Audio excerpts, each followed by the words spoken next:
Okay, so we were just talking about how to find a compensator block, G sub C, for a system, given that we have no disturbance and we just want to stabilize the system. So we can say if it's stable or unstable. Let's back up just a little bit, and before we talk about more kinds of design cases where we want to send y of c to some specified set point, or we want to accommodate a disturbance or something like that, let's talk about the stability of the system. And we already covered this in class, but this is just a real quick review of that. Okay, so the stability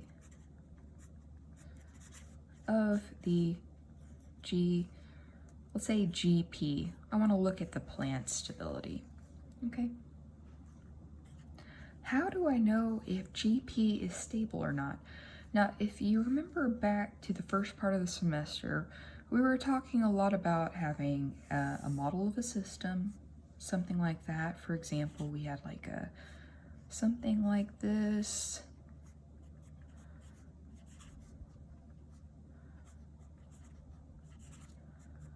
Something like that. Okay. And how to do this, how to see if the system is stable or not.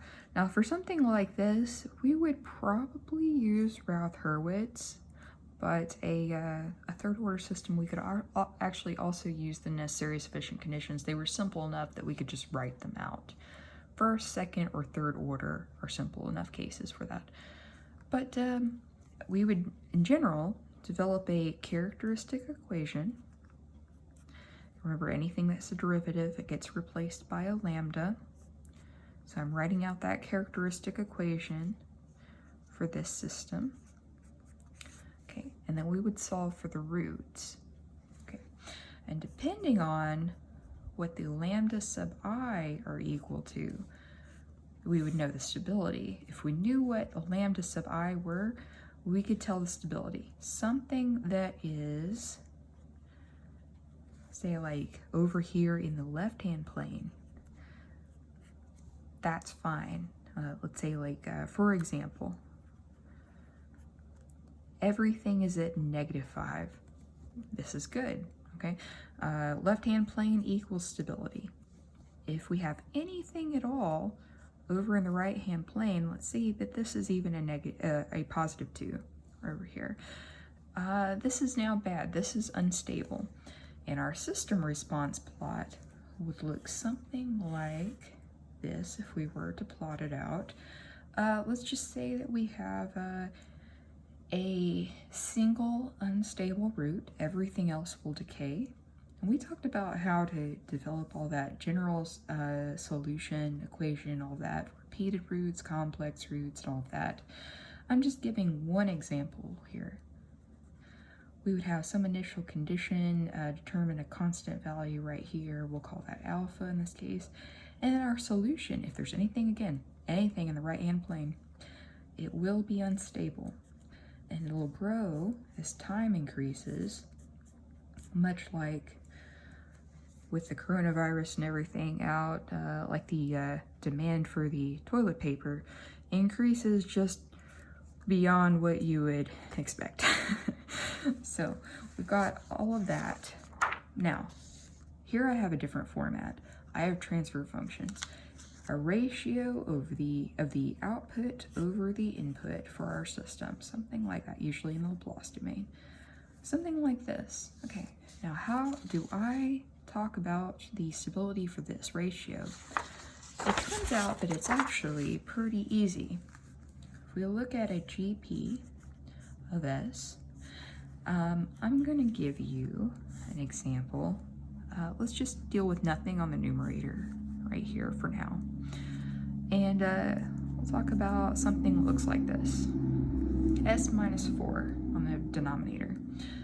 It turns out that if you remember our zeros and poles are the roots of this polynomial on the bottom, and we'll say this is q of p and a p sub p, and our zeros are on the top. Zeros are critical frequencies, and poles are the system roots. So that means that over here, we can write this equal to, or these ratios, right, or these polynomials right here.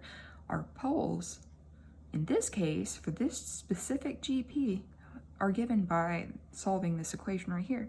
So s minus 4 equals 0, QP is equal to s minus 4 equals 0, s equals positive 4, okay? So our pole is equal to a positive 4, okay?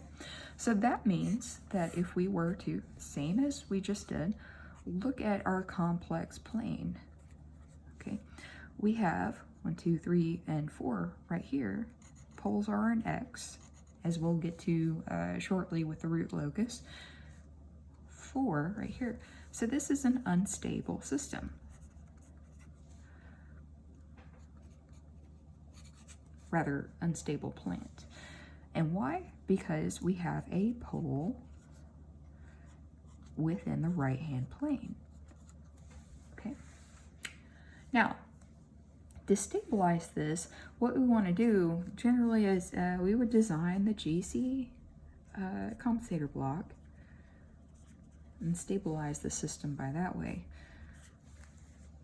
But this is how you would examine the stability.